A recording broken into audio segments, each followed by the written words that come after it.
class. Alrighty.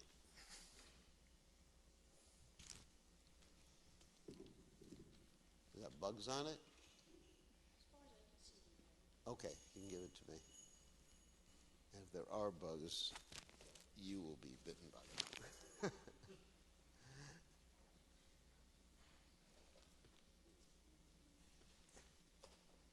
So, okay. Is the cartels here?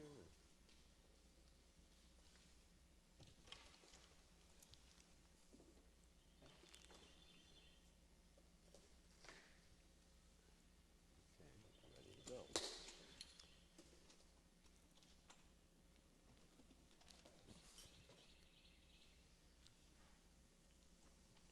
Jaya Radha Madhava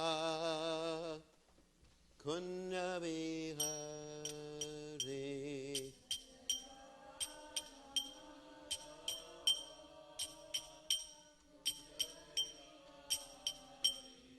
Jaya Radha Madhava Kunja Bihari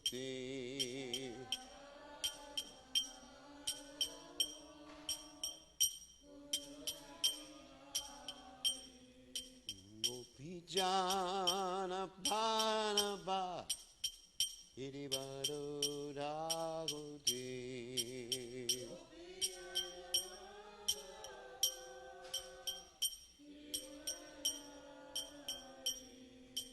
Gopijana Bhanaba Iribado Dagote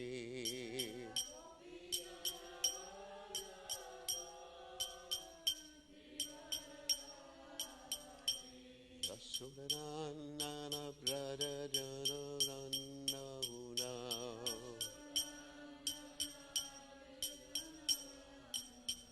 Sudanana brother Janana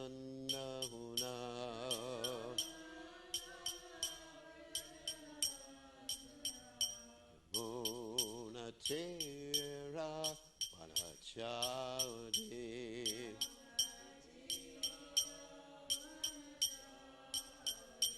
Yamana Te Ravana Jagati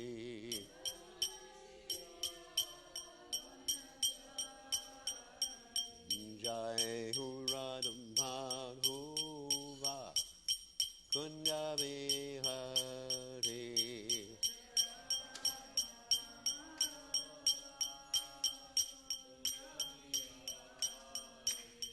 Jai Hurada Madhuva Kunda Bihari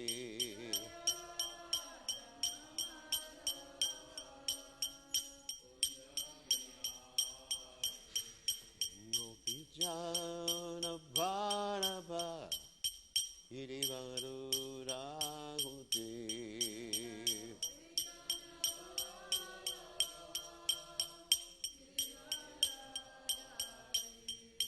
Gopijana Madhava Irivadu Raguti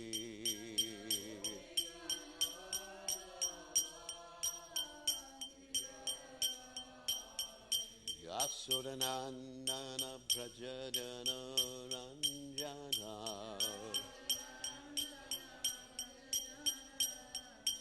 Yasudanandana Prajadana Ranjana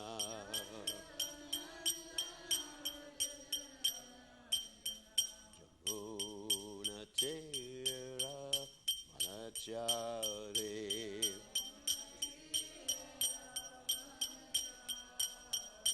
Yamuna Te Ravana Chagati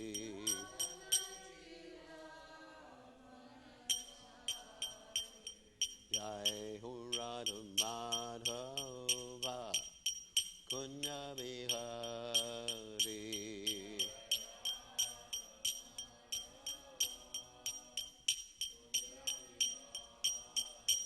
Jai Hurada Madhava Kunya Bihari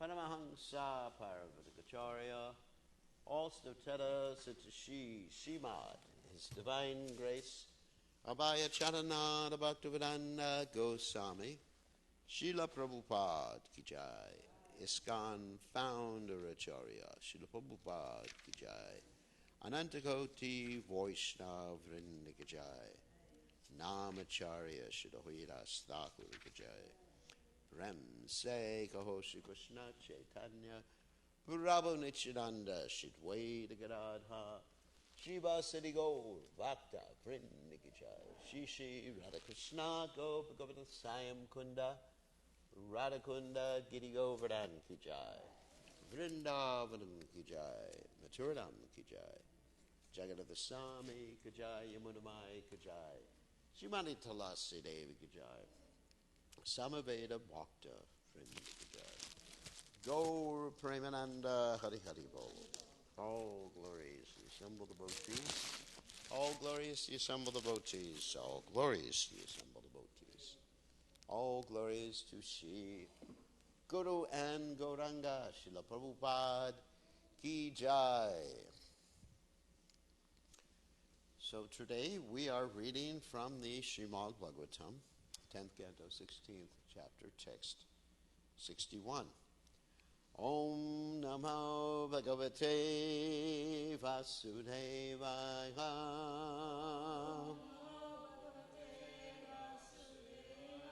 Om Namo Bhagavate Vasudevaya.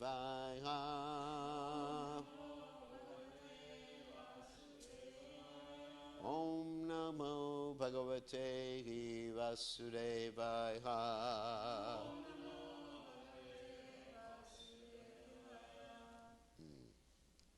All right. Ya etat sangsmaren marchas tubhyang mad anushasanam kirtayan ubayo sanjor na yushmat boyam apnuyat yahitat swang smaren marachas tubhyam madanu shashanam kirtayan ubayo sandyor na yusmat bayam apnuyat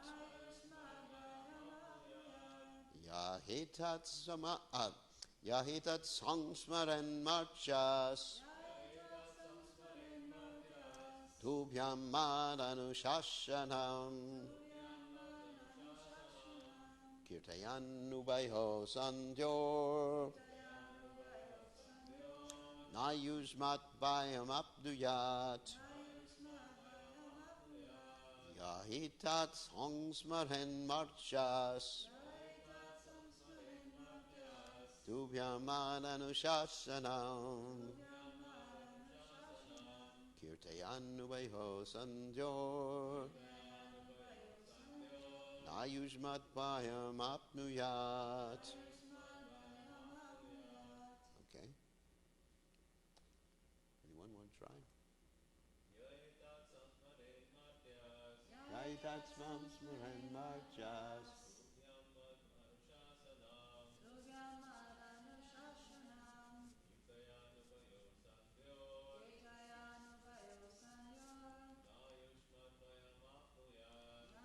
Matbayam apnuyat.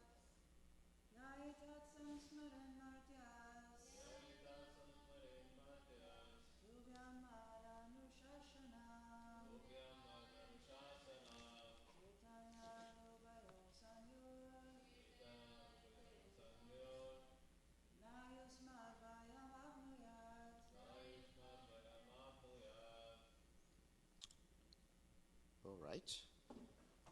Yaha, who? Etat, this. Sangsmaret, remembers. Martyaha, a mortal. Tubhyam, to you. Mat, my. Anushasanam, command. Kirtehan, chanting. Ubayoho, at both. Sandyoho, junctures of the day. Na, not.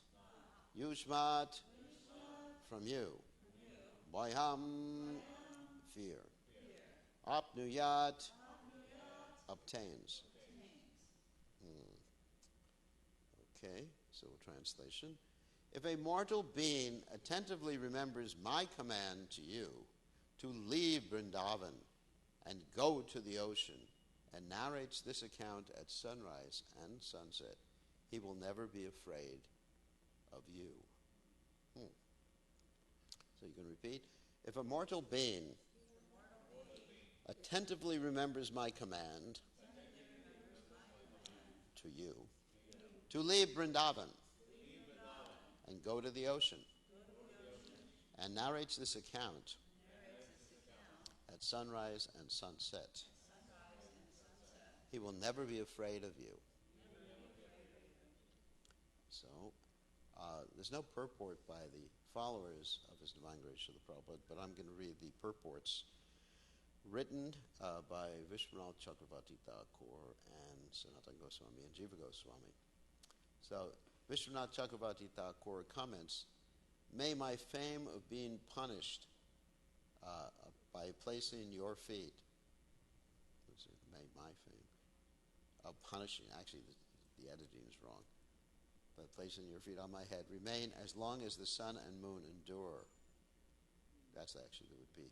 Oh, that was Kaliya's mentality. Because of the statement, you will no longer have fear of snakes. This verse should be considered a mantra to ward off snake bites.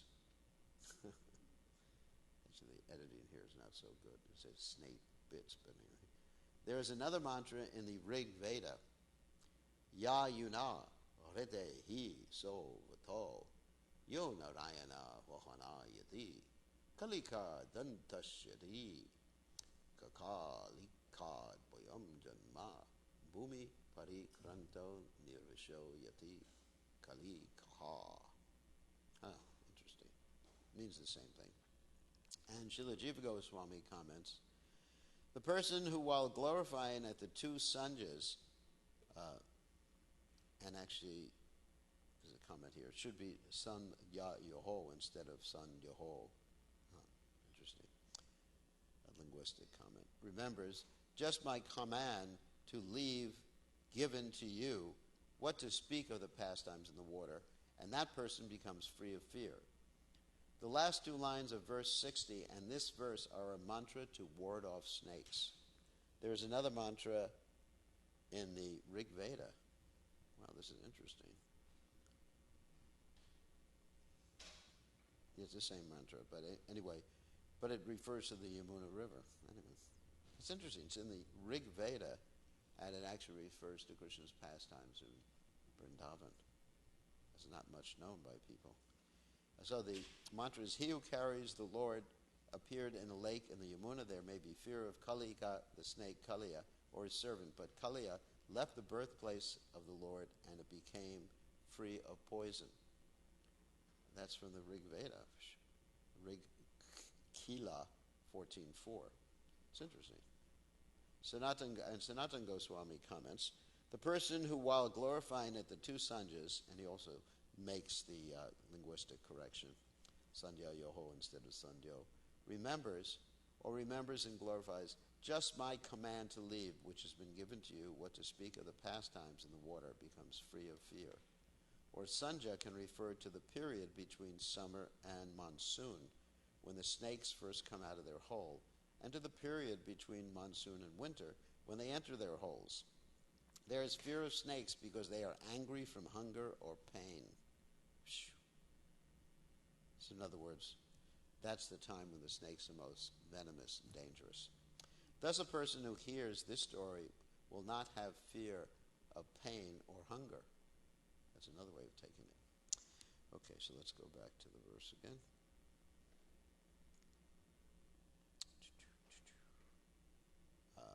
Yahitat sangsmaren marchas tubhyam anushasanam kirtayan ubayho sandyor nayujmat vayam apnuyat.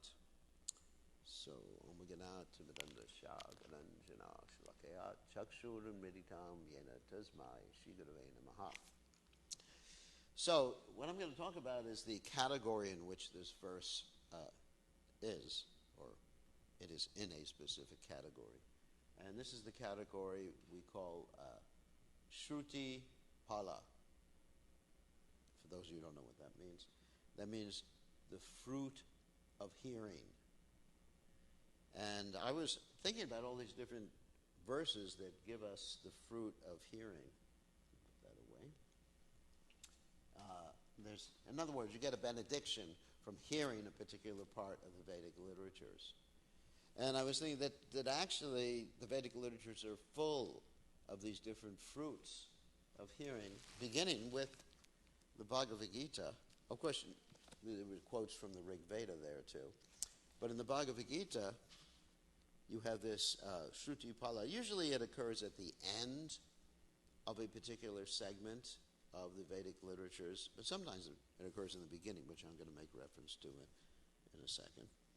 So at the end of the Bhagavad Gita, you have the Shruti Pala, which is Yatra Yageshwara Krishno Yatra Parto Dhanurja Dadaha Tatra Shrir Vijayo Bhutir Dhruva Nitir Matir Mama.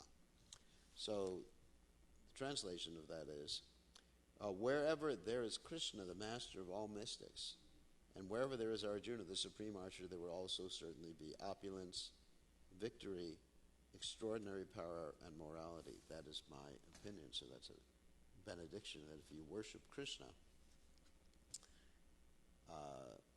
then you're going to have all sorts of material benefits as well as spiritual benefits. It's interesting. Of course, we're interested in spiritual benefits or spiritual opulences. And those opulences, even in this world, when they're used in Krishna's service, are actually spiritual. And in the Srimad Bhagavatam, in the 10th canto, there's actually 2 Shruti Palas in the 10th canto of the Srimad Bhagavatam. Actually, there's more than 2, sorry. Practically at the end of many chapters, the Shruti Palas. But the Srimad Bhagavatam begins with the Shruti Pala, which is really interesting. Which is the 4th verse in the 1st chapter of the 10th canto. And it's a famous verse, which I've cited many times. Nivritta tarshar upagiyamanat pavokshado shotra mano bilamat ka uttama shloka gunana vadat puman vidajeta bina pashuknat.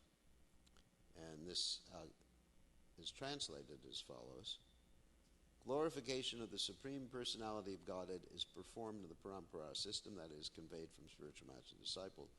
Such glorification is relished by those no longer interested in the false temporary glorification of this cosmic manifestation. And then, here's the benediction. Descriptions of the Lord are the right medicine for the conditioned soul undergoing repeated birth and death. Therefore, who will cease hearing such glorification of the Lord except a butcher or one who is killing his own self? So many times these benedictions contain with them also a curse or a negative part. It's just like the story of Krishna lifting Govardhan Hill, that whole story. It says that one who actually hears this story and relishes the story of Krishna lifting Govardhan Hill will never have any fear of snakes. But then there's the curse that if someone doesn't worship Govardhan properly, he will be bitten by the snakes at Govardhan. So you have this sort of like a positive side and a negative side. And so this is like psychology, a certain type of psychology, Skinnerian psychology. If you do this, you get this, and if you don't do it, you'll get that. And then later on in the 10th canto, the end of the 10th canto, there's the actual Shruti Pala for the whole 10th canto, which is an interesting verse. It's the 50th text and the 90th chapter, which is the last chapter of the 10th canto, and this goes as follows. This is a beautiful verse, and the Acharyas actually come in. I wanted to read the Acharyas' commentaries on this. So it goes, Marchastayanu savam editaya mukunda Srimat Katha Shavana Kirtana Chintayati Toddama Dushtara Kirtanta Jabapa Vargam Gramadvanam Kshiti Bujopi Yayuryad Artaha. By regularly hearing, chanting, and meditating on the beautiful topics of Lord Mukunda with ever-increasing sincerity, a mortal being will attain the divine kingdom of the Lord, where the inviolable power of death holds no sway. For this purpose, many persons, including great kings, abandoned their mundane homes and took to the forest. And this is actually taken from Vishwanath Chakravarti Thakur's commentary, but it's written by the followers of His Divine Grace Srila Prabhupada. For the Srimad Bhagavatam's 10th canto, this verse is the Pala Shruti, and sometimes they say Pala Shruti or Shruti Pala. They reverse the two words. So it's the 50th text in the last chapter of the 10th canto. It's actually the last text in the 10th canto. So, the promise of success given to one who hears it. The process of devotional service begins with hearing topics about the Supreme Lord. When one has heard these topics properly, he can then proceed to chant them for others' benefit and reflect on their significance. This leads to faithful adherence to the principles of devotional service, which culminates in absolute faith in Lord Krishna. So sometimes devotees ask the question, how does one gain faith? Because many times I've spoken and Prabhupada has spoken about the necessity of faith to acquire the other qualities in devotional service. There's the famous verse, Utsahan Nishtya Daryat, of course. Determination, which I translate Nishtya as determination. And also it's connected with faith too, or confidence. Confidence, in other words, one is completely confident, which means one has complete faith in the words of Krishna. Therefore, one gets determined. And so, utsahan, enthusiasm. So enthusiasm doesn't come from the body. At least spiritual enthusiasm doesn't come from the body. Like some devotees would tell me that when they went on Sankirtan, if they ate a lot of sweets, they become more enthusiastic. Of course, then they would crash after that too. Or enthusiasm doesn't come just from some mental adjustment. Enthusiasm comes from the conviction, Shraddha Shabde Visha Sakahe, Sujrita Nishya, the conviction that this is real, Krishna consciousness is real, and the words of the Acharyas are real, and the words of the Vedic literatures are real. So if one has that complete conviction, regardless of what sort of mental condition or physical condition one is in, one will be enthusiastic. One will just push through it. Like you see, Prabhupada was always enthusiastic in spite of being advanced in age and actually being subject, at least physically, to so many reverses or so many problems or so many pains in the body. Prabhupada always maintained his enthusiasm up to the very end, even lying in his bed as he was getting ready to leave this world, because of this complete conviction. And also, Prabhupada's coming to the West was evidence of Prabhupada's complete conviction, complete faith in the words of his spiritual master. I mean, Prabhupada, one of the verses that actually inspired Prabhupada very much was Vishwanath Chakravarti Thakur's the last verse of the Shikshashtaka, Guru Vashtaka, Yasha Prasada Bhagavat Prasada, Yasha Prasada Nagati Katopi. That's one thing that inspired Prabhupada. And then another verse in the Bhagavad Gita, Vyavasayat Mega Buddhi Rekeha Kurinandana, in which Vishwanath Chakravarti Thakur describes that one-pointed determination is one-pointed in fulfilling the order of the spiritual master. So Prabhupada took those two verses as practically his, let's say, his guidance in life. I think it's a fancy word, leitmotif, anyway, for those of you who know foreign languages. Anyway, he took it as actually what guided him in all of his activities, that complete faith in the spiritual master. And because he had that complete conviction, he was enthusiastic. And also, obviously he's connected to Krishna and seeing Krishna everywhere. But the conviction, just like another verse that illustrates this is, Yasha Devi Para Bhaktir, Yata Devi Tata Kuru Tashaite Katita Yarta Prakashante Mahatmana. One who has complete faith in the spiritual master, complete faith in the Vedic literatures, all the truths are revealed to one. So it's extremely, extremely important. And so, anyway, so the point I'm getting to, where does this complete faith come from, according to Vishwanath Chakrabarti Thakur? It comes, I'll read again, when one has heard these topics properly, he can then proceed to chant them for others' benefit and reflect on their significance. So, in other words, you hear the topics from the 10th canto properly, from the proper person, and then you're supposed to reflect and discuss on the significance. That means significance means not just that they are true, but how they apply to your own life. Application again. And then he says, this leads to faithful adherence to the principles of devotional service. Wow. Which culminates in absolute faith in Lord Krishna. So, of course, this is written by the followers of Srila Prabhupada, but this is a paraphrase of Vishwanath Chakrabarti Thakur's commentary, which culminates in absolute faith in Lord Krishna. Such perfect faith gives one the right to enter the Lord's intimate service. This is really a powerful statement. So again, what is faith? Faith is complete trust. According to Krishna's Kaviraj Goswami, Shradasrabde Vishashakahe Sudrida Nishya, faith is complete trust that doing what Krishna wants, which means what the spiritual master wants, everything will be accomplished. That's what faith is. Faith doesn't mean to believe in the existence of something. That's not faith, according to the definition of Shraddha. And actually, let me just define the word Shraddha anyway, because we usually translate the word Shraddha as faith, but the word Shraddha is composed of two parts, Shrak and Da, which basically means one is given one's heart completely. So it's not really the English word faith is not an adequate translation of the word Shraddha.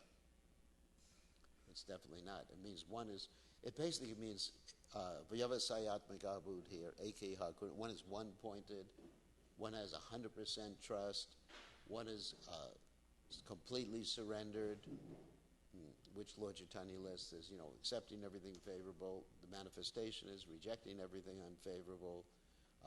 Understanding the Lord is always protecting one. Understand the Lord is always maintaining one. Of course, that doesn't mean one is foolish, that one goes out in public without a mask or doesn't take adequate precautions, because the Lord's protection is also giving you the intelligence on how to protect yourself too. So try to understand. The Lord protects you by giving you mata smriti or jnanamapohanam, by giving you intelligence properly. And then ultimately to have no separate interests other than the interest of the Lord, and to always be meek and humble. And you see these qualities were manifest in Prabhupada. So that's the direct evidence that someone has faith. Again, just to reiterate, faith means complete trust, but the evidence of that is the 6 surrendering principles of Sharanagati. So here the statement is, such perfect faith, I'm reading this again because it's really an amazing realization, gives one the right. So here we're talking about right.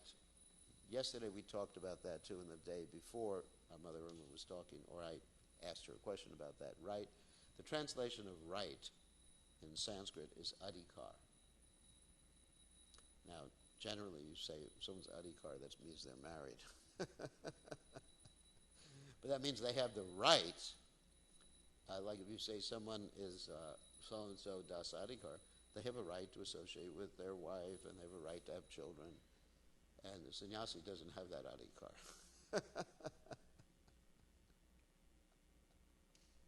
Which is actually kind of funny. Nor does the brahmachari have that adhikar. That's why, so when married, it's called so-and-so das adhikari. Because that's a right. He's given certain rights. And last night we were reading in our Bhagavad Gita discussion that there's danger even on the royal road. Remember that? We were reading that last night. So one may have a right to do something, but you can actually misuse that right. Just like if you have a driver's license, you have a right to drive, but you're going to misuse that particular right. Or, as they say when you're taking driver's ed, you can be right in terms of you have the right of way, but if you're not a defensive driver, you could be dead right. You remember that? Thinking of driving like that. It's called defensive driving. So, such perfect faith, I'm just repeating these words because I'm just so enamored with them, attached to them, in ecstasy reading them. Such perfect faith gives one the right to enter the Lord's intimate service. So that's the adhikar. Right there. Perfect faith. Because one has perfect faith, one will control the senses, one will be enthusiastic. I know I'm repeating myself, but it bears repeating. One will be determined, and one will be patient. Because you have trust.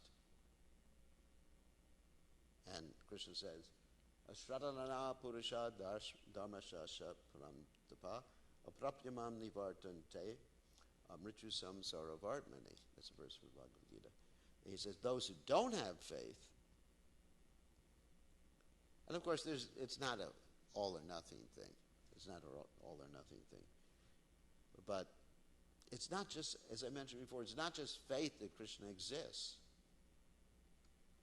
Like we say to Christians who come and preach to us, that, and they say, you just have to believe in the Lord and you'll be saved.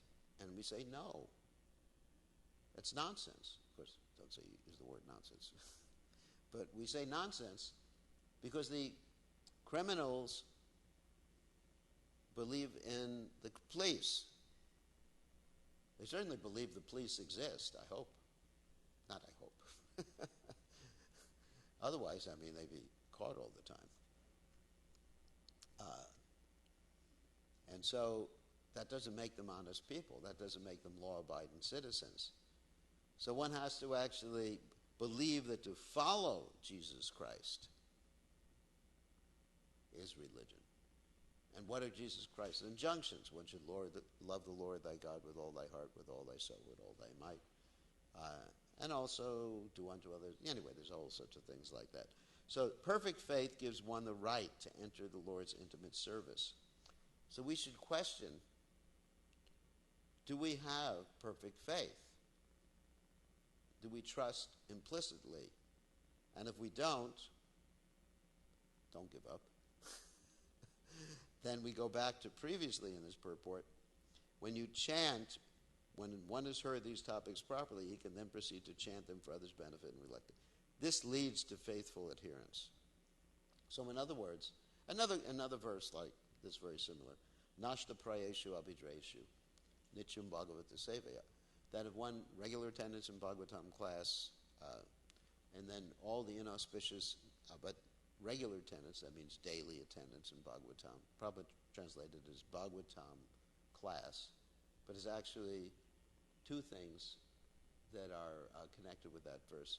By rendering service to a Bhagavat, a pure devotee, and also regularly hearing Bhagavatam, then all the inauspicious things in one's heart become destroyed almost to nil. And so that's how one gets perfect faith. So anyway, and in due course of time, return to one's eternal spiritual life in one of the Lord's personal domains. So here's the key to going back to Godhead. You have to hear regularly. There's no other way. Humbly offering his comments on the 10th canto of the Lotus Feet of his worshipful Lord, Srila Vishwanath Thakur, praise Madgatir Api Gopala, Sri Kuryat Kripaya Yadi, Tadaiva Sam Paya Pitwa, Vishay Yas Tat Priya Janaha. If Lord Gopal mercifully accepts the cows of my words, then his dear devotees may enjoy the pleasure of drinking their milk, the nectar produced from them. So in other words, the hearing process is full of benedictions. And whether or not there are explicitly stated Shruti Phalas or benedictions or fruits of Shruti, we can understand they are inherent, the fruits of Shruti, the fruits of hearing, beginning with the holy name, and also continuing with the Bhagavatam, the Bhagavad Gita, and all the Vedic literatures, are real. So we should always be absorbed in transcendental sound. And therefore we'll be protected from snakes, from Kaliya. We'll be protected from Krishna's illusory energy, which is actually even more important than being protected from snakes. So, anyway, we'll end early. So any questions or comments about any of the points we made? Actually, it's very important points from the commentary here of Vishwanath Chakrabarti Thakur. Yes? I was just reflecting on how that actually it's a natural process that if we really endeavor to hear with more one-pointedness and Mm-hmm. focus, then we'll naturally want to, share what we've heard. That the Uh-huh. sharing comes from proper hearing. And then I was also reflecting on how that relates to us actually at the temple, that that we're meant to be like an oasis in this world. So if we all try to hear nicely, and then we can share nicely, we Mm-hmm. can improve the environment and help people that come here. So if you can elaborate on that. Well, I think you explained it quite nicely. So the temple is made for hearing and chanting. Of course, I mean, we understand that the Kali Kalera Dhamma Krishna Nama Sankirtan, that in this age of Kali, this chanting of Krishna's name, the chanting of Krishna's pastimes, Krishna's instructions, the pure devotees' pastimes, glorification of the pure devotees, that is actually the Dharma. And also in the Chaitanya Charitamrita it mentions Ekon Dharma, the two words used. It is the one Dharma. So everything else that we do is meant, whether it's the deity worship or the gardening outside or cooking or eating prasadam, whatever, is meant to support the Dharma for this age, which is hearing and chanting. Everything is meant to support that. And without the hearing and chanting, I mean, as we know, the 9 processes of devotional service begin with Shravanam and Kirtanam. Oftentimes it is mentioned that one can become perfect performing any one of the processes of devotional service, but you can't perform the other processes properly without the Shravanam and Kirtanam. You don't know how to, how do you know how to perform those processes? How do you know who you're doing it for? It's like it described in the nutshell verse of the Bhakti Rasamrita Sindhu, which I'm very fond of quoting. Anyabi lashita shunyam gyanakarman avritam anukul yena krishnanushilanam bhaktirutamam. It's not enough, going into the positive qualities mentioned in that verse, it's not enough simply to do what Krishna wants. Because Rupa Goswami is defining pure devotional service in 3 different ways. One is to do what Krishna wants. Another one is to be active at it. Don't be procrastinating. And the other one is to do it with love. So love cannot arise unless one knows and hears about the beloved. Just like right now we're dealing with some devotee who is communicating with the idea of getting married later on. And there's some separation because of the wonderful coronavirus. And, people are they can't travel from one country to another. So there's a lot of communication. And sometimes I, as a sannyasi, get bewildered how much people can communicate when they're engaged. And also how little they communicate after they get married. But hey, that's another subject matter. So, because you have to hear, just like practically, sorry for that example if I'm upsetting anybody. So how do you develop a relationship? You have to discuss things. Hear about someone. Hear what their likes and dislikes, and then all of a sudden attachment arises. It's not that you can actually develop a deep relationship. I mean, sure, there can be infatuation. Sure, like the acharyas say, let me be attracted to Krishna like a young boy is naturally attracted to a young girl. But to actually have a relationship is something different. Infatuation means I want to use you. That's what infatuation means. It's not that, of course, not me, I'm a sannyasi, so let's refer to other people. Infatuation means the other person simply sees the other person like a plate of sweet rice. Or, let's see, for me, quinoa. A plate of... What else would it be? What? A Greek salad. A fruit salad, okay. Or a mango. Just like I was talking to one of the devotees who's in India, it's mango season, and I mentioned this before in class. And I told him he eats too many mangoes, he'll get mango poisoning. And he almost had a heart attack when he heard that. He said, my life is useless. So generally, so infatuation between two people means I want to use you to please my senses. Love at first sight means use. The other person's object, not a subject.